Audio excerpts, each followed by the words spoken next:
یہ بتائیے گا کہ ہم یہ جانتے ہیں پوری دنیا میں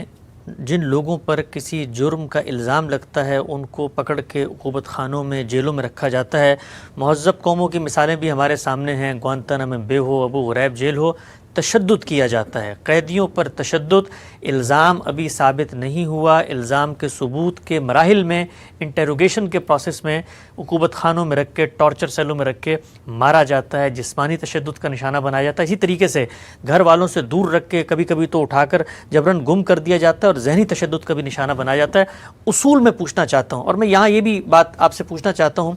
ہم جب بھی کوئی چیز پہ آپ سے استفادہ کرتے ہیں، ظاہری بات ہے ہم بھی انسان ہیں، خارج میں کوئی محرک نظر بھی آ رہا ہوتا ہے، لیکن خواہش یہ ہوتی ہے کہ دین کے ایک عالم سے، ملت کے ایک رہبر سے ہم قوم کو دینی اخلاقی رہنمائی دلوائیں۔ کسی گروپ کی کوئی حمایت یا کسی کے ساتھ کوئی اپنے تعلق کا اظہار مقصود نہیں ہوتا، لوگ بالعموم اس کو اسی پس منظر میں لیتے ہیں کہ اس موضوع پہ آپ نے بات ہی کیوں کی، تو بات تو ہوگی، بات تو کی جائے گی، رہنمائی بھی ہم آپ سے لیں گے۔ یہ مجھے بتائیے گا، تشدد کسی شخص کے اوپر اگر ہوتا ہے، اس کو اٹھا کے لے کے جاتے ہیں لوگ، مارتے ہیں، پیٹتے ہیں، دینی لحاظ سے یہ کیسا ہے؟ یہ کوئی عام فرد کرے تب بھی ایک بدترین جرم ہے، اگر ریاست کے ادارے کریں تو یہ بدترین سے بھی آگے کوئی لفظ ہو تو استعمال کرنا چاہیے۔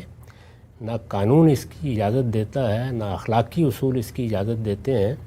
ہمارے دین میں تو آپ جانتے ہیں کہ یہ اعلان کیا گیا ہے کہ انسان کی جان، مال اور آبرو کو حرمت حاصل ہے، اور رسول اللہ صلی اللہ علیہ وسلم نے حجۃ الوداع کے موقع پر یہ فرمایا تھا کہ یہ جانتے ہو یہ حرمت کس درجے کی ہے؟ یہ شہر جس میں تم کھڑے ہو، یہ مہینہ ذوالحج کا مہینہ تھا نا، حج کا مہینہ ہے، یہ مہینہ جس میں تم اس وقت میرے مخاطب ہو، جیسی حرمت ان چیزوں کو حاصل ہے، اس شہر مکہ کو حاصل ہے، جس طرح ذوالحج کے مہینے کو حرمت حاصل ہے، جس طرح کہ یہ حرم تمہارے سامنے ہے، انسان کی جان اور مال اور آبرو کو بھی ایسی حرمت حاصل ہے۔ یعنی اس میں ایک ایک کو الگ کر کے بیان کیا ہے۔ تو کسی انسان کی جان کے خلاف، کسی کی عزت آبرو کے خلاف، ظاہر ہے کہ جب آپ کسی کو مارتے ہیں یا گالی دیتے ہیں تو اس کی تذلیل کرتے ہیں، یہ اس کی آبرو پر حملہ ہے۔ تینوں چیزوں کی یکساں حرمت ہے، وہ کسی کو حق نہیں ہے۔ اس میں یہ شرط لگا دی گئی ہے جگہ جگہ کہ الا بالحق، یعنی اب قاعدے قانون کے مطابق کوئی سزا دینی ہے تو پہلے فیصلہ ہوگا، یعنی یہ معلوم ہوگا کہ جرم ہوا ہے، جرم نہیں ہوا، اس کے بعد پھر عدالت میں مقدمہ جائے گا۔ عدالت میں مقدمہ جائے گا تو عدالت متعین طور پر بتائے گی کہ یہ جرم ہوا ہے اور اس کی یہ سزا لکھی ہوئی ہے۔ وہ سزا کوئی جسمانی تعذیب بھی ہو سکتی ہے، وہ جرمانہ بھی ہو سکتا ہے، یا کوئی اور سزا بھی ہو سکتی ہے۔ تو جب تک عدالت کی طرف سے یہ فیصلہ نہیں ہو جاتا، یعنی الا بالحق کی شرط پوری نہیں ہو جاتی، کسی پولیس والے کو، کسی فوج کے آدمی کو، کسی ایجنسی کے آدمی کو، کسی شخص کو کوئی حق نہیں ہے کہ وہ ایک انگلی بھی کسی کو لگانے کی جسارت کرے۔ اگر ایسا کیا جاتا ہے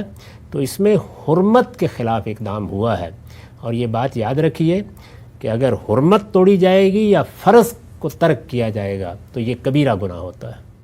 صغیرہ نہیں ہوتا یہ۔ تو اس وجہ سے ہمارے دین میں اس طرح کی ہرگز کوئی گنجائش نہیں ہے، ادنا درجے میں بھی اس میں کسی شخص کو یہ جسارت نہیں کرنی چاہیے، اور آپ جانتے ہیں کہ خود قانون بھی اس کی اجازت نہیں دیتا۔